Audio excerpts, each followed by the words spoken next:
प्रिय मित्रों, आज की जो घटना मैं आपको बताने वाला हूँ वह महाराष्ट्र औरंगाबाद से है। मुझे डीजीपी महाराष्ट्र से रिक्वेस्ट आई कि मैं और अनुपमा, क्योंकि उन्होंने कुछ डीएनए प्रोफाइलिंग पे भी काम करना था, इसलिए दोनों जल्दी ही औरंगाबाद पहुंच जाएं तो बहुत अच्छा है। एक दो दिन में ही हमने तैयारी की और औरंगाबाद पहुंच गए। जो घटना थी वो इस प्रकार थी कि औरंगाबाद के एक एरिया जिसका नाम अलका नगरी था और वहीं पे एक श्रीनाथ रिजाइडिंग सोसाइटी थी। इस श्रीनाथ सोसाइटी के ही ग्राउंड फ्लोर पर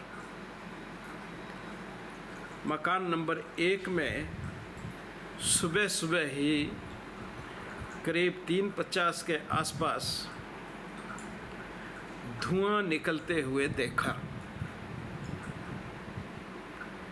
नेचुरली जब उन्होंने धुआं देखा तो काफ़ी लोग धुएं की तरफ जहाँ से आ रहा था वहाँ चल पड़े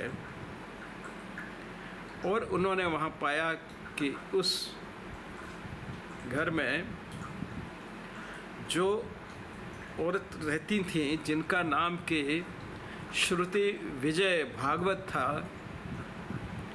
वह एक कॉटन की जो बिछाने वाली या रजाई कह दीजिए, रजाई टाइप की चीज़ उसमें लपेटी हुई हैं और उनको आग लगाई हुई है और साथ में ही उनके सिर की तरफ से खून भी बहुत बह रहा है और ज़मीन पे भी काफ़ी खून है।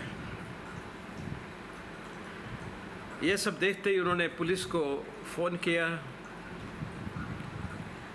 पुलिस मौके पे आई तो देखा गया, जांच की तो उन्होंने पाया कि घर का बाहर का दरवाज़ा खुला था। घर के अंदर जो श्रुति जी थी वो मृत अवस्था में एक रजाई में लपेटे हुए और जिसको कि आग लगाई गई थी और अभी भी धुआं निकल रहा था और साथ में ज़मीन पे खून भी पड़ा था। मरी हुई अवस्था में वो हैं और उनके सिर पर किसी शार्प चीज़ से हेड के ऊपर काफ़ी सारी चोटें, रादर स्मैश्ड ही है ऐसा लगा उनको।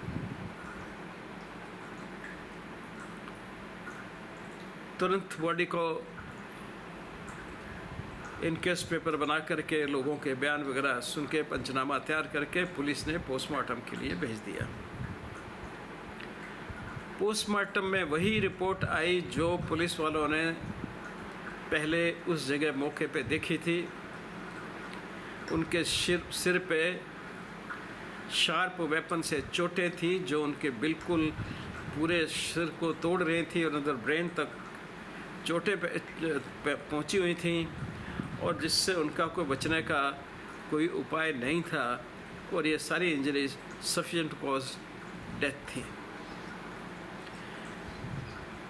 क्योंकि बॉडी को इसी परिस्थिति में ले जाया गया था तो उसमें वर्णन था जिस रजाई में उनको लपेट करके जलाया गया था। श्रीमती श्रुति विजय भागवत के एक पुत्र थे जो पूना में पढ़ रहे थे और वो उस समय घर पर नहीं थे। वो उनको सूचना देने के बाद ही घर पर आए। उनके पति विजय भागवत वह बाहर दुबई में काम करते थे और वो उस समय वहाँ पे नहीं थे, वो दुबई में थे उनको सूचना देने के बाद ही वो आए। अब किसी तरह का कोई पुलिस को क्लू नहीं मिल रहा था,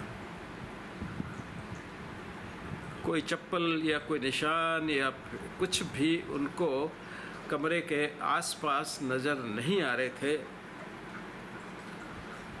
बस इतना ही लग रहा था कि 17-18 अप्रैल 2012 की रात को 3 बजे के आसपास इनकी हत्या होनी चाहिए। करीबन 2000 लोगों को पुलिस ने पूछताछ की, उनमें से 500 लोगों को बयान लिए गए, लेकिन कहीं पे कोई भी इस तरह के एविडेंस नज़र नहीं आ रही थी कोई किसी की उनसे एनिमिटी हो, दुश्मनी हो, या किसी का उनको मारने का कोई ख्याल हो या कोई कारण हो। छोटा परिवार था, बड़े आराम से वो लोग रह रहे थे और किसी तरह का और कोई झंझट नहीं था।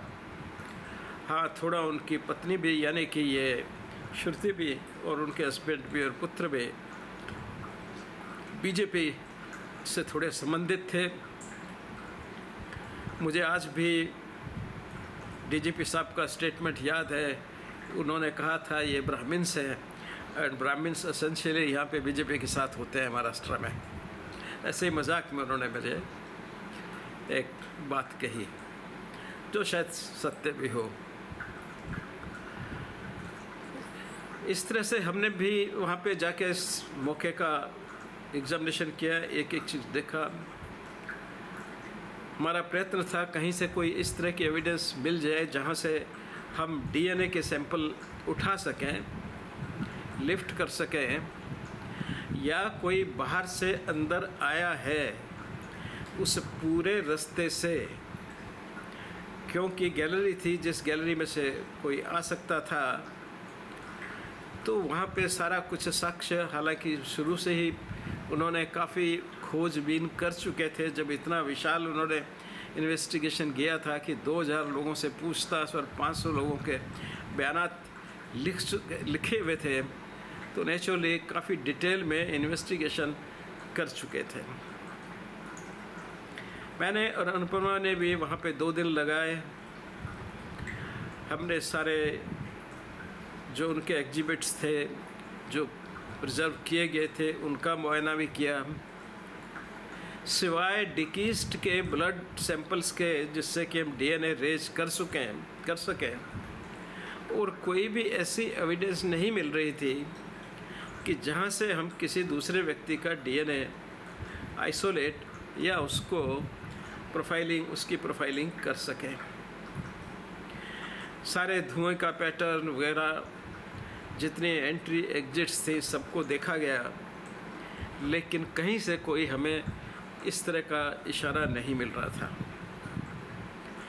मेरा ये मानना था कि यह एक रिवेंजफुल मर्डर है, क्योंकि जितने भी मर्डर मैंने देखा है इतना ब्रूटली, क्योंकि उनको बहुत ब्रूटलिटी से मारा गया था।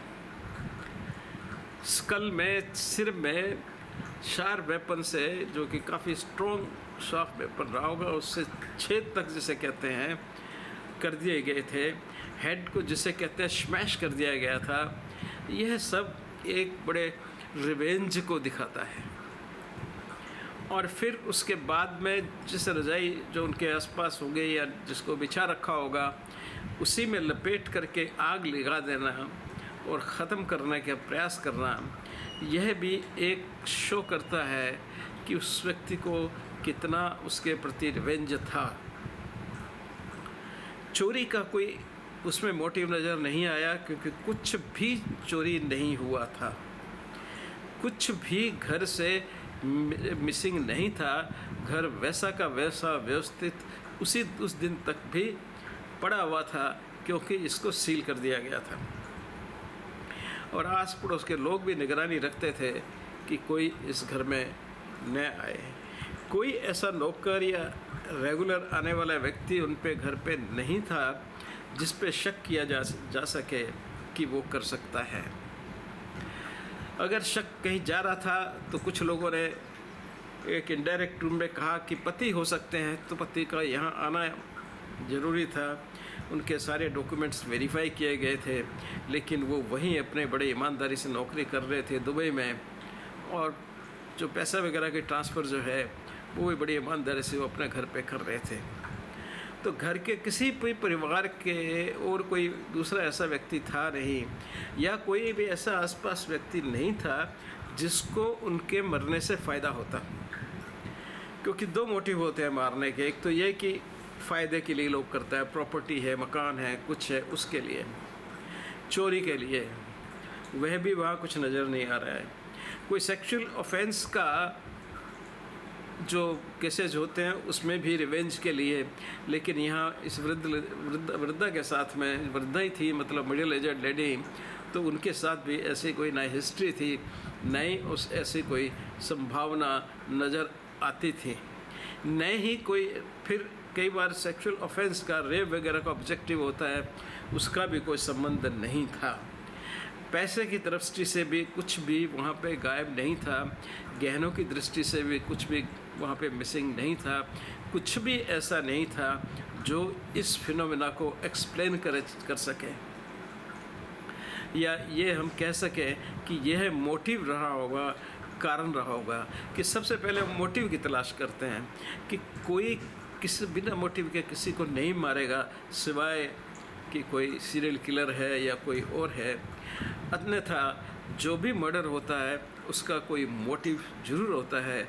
जितने संभव मोटिव थे उन सबको हमने बहुत एक्सप्लेन किया, डीजीपी के साथ में और बाकी पुलिस अधिकारियों के साथ में, डिटेल में एक एक एग्जिबिट्स, एविडेंस, पोस्टमार्टम रिपोर्ट और सब का हम लोगों ने बहुत वहाँ माथापच्ची की और बहुत कोशिश भी गई, इधर उधर गए भी, लेकिन कोई ऐसा आधार या सूत्र नहीं मिल सका जिससे कि हम उनकी मदद कर सकें।